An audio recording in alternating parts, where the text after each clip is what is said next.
fencing is the only sport that women are just as good as men are in. Isn't that awesome?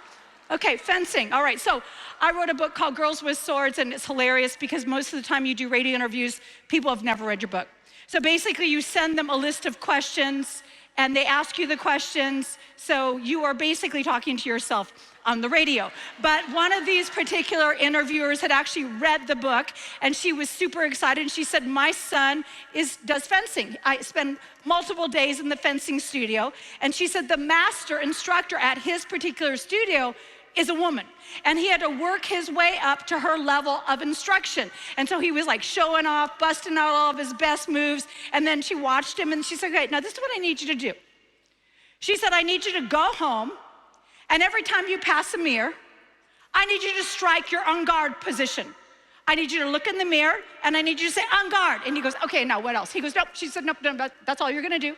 You're just gonna say on guard. He was like, that's the first thing I learned. On guard means, I'm ready. Are you ready?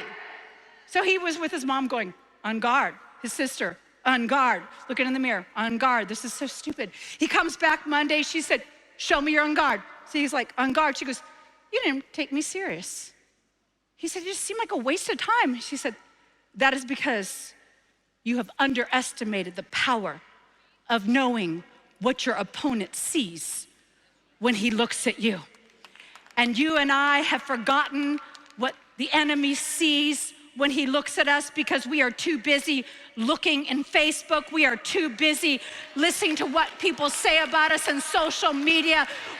You need to be very careful. If you listen too long about what other people say you are, you will forget who you are. There is only one mirror that you are allowed to look in, and that mirror is found in the book of James.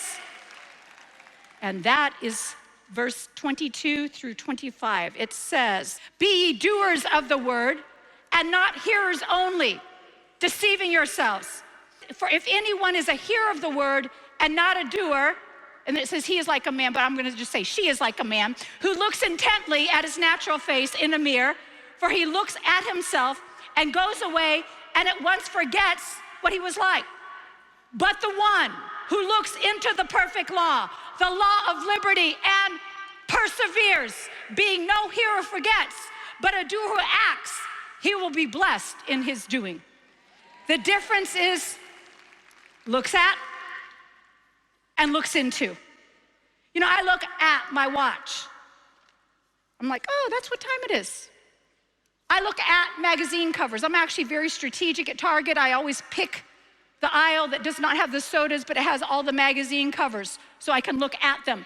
I'll be going through the checkout and I go, oh my gosh, Brad and Angelina got married. I'm just gonna look at it. I'm not gonna do an in-depth study. I'm not gonna look into it. I'm not gonna research. I'm not even gonna Google it. I'm just gonna look at that.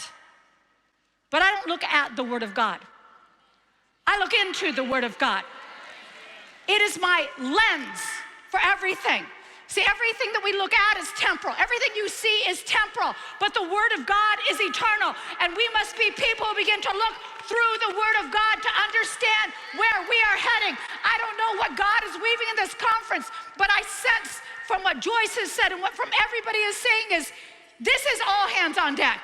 You need to understand the Word of God, not just study it. You gotta begin to live it. You got to be a doer of the Word of God and not a hearer only. Everything that you have had imparted to you is for you to take it outside of here and do it. And do it, because the world is watching and waiting for the women of God who are doers and not hearers only.